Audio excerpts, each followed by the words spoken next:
Hér sést verkefnið frá sjónarhorni nemanda. Það samanstendur af 5 skrefum auk einkunnagjafar. Verkefnislýsing, skilahólf. Það kemur fram að 10% einkunnarinnar felast í því einfaldlega að skila. Endurgjöf kennara hefur 70% vægi af verkefniseinkunninni. Í 4. skrefi á nemandinn að lesa endurgjöfina sem hann fékk og fyrir það fær nemandinn 20% af einkunninni. Þá á hann að skrifa ígrundun verkefnið sem ekki höfð með í einkunn í þessu tilviki. Og að lokum hér svæði fyrir einkunnir. Þetta einstaklingsverkefni.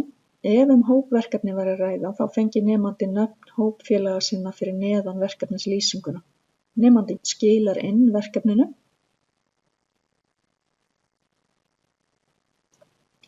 Nemandinn getur eytt skjalinu sínu og sett annað inn þar til skilafresturinn liðinn. Þegar kennarinn hefur lokið við endurgjöfina, birtast skilaboð það í verkefninu hjá nemandanum. Kennarinn getur tímasett hvenær nemendur fá aðgang að endurgjöfinni. Nemandinn opnar endurgjöfina og les athugasemdir. Endurgjöfin birtist í panel hægra megin og þar sjást viðmiðin sem matið byggist á.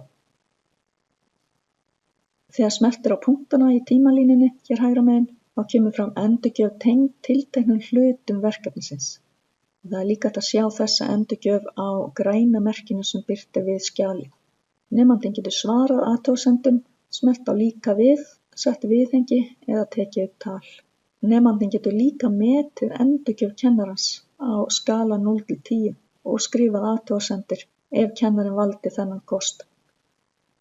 Eftir að nemandi hefur skoðað alla endurgjöfina, birtist done-hnappur efst hægra megin sem smellt á.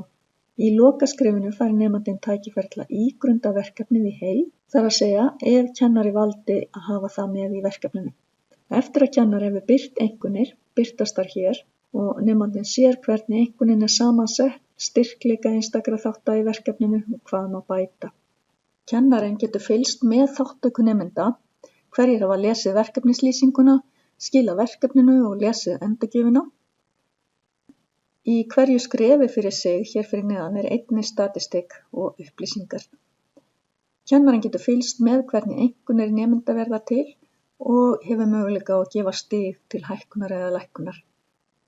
Með litla hjálpartákninu neðst vinstra megin hægt að fá hjálp með feedback fruits 24 tíma sólarhringsins á virkum dögum. En þetta komið endurgjöf fyrir verkefni. Takk fyrir.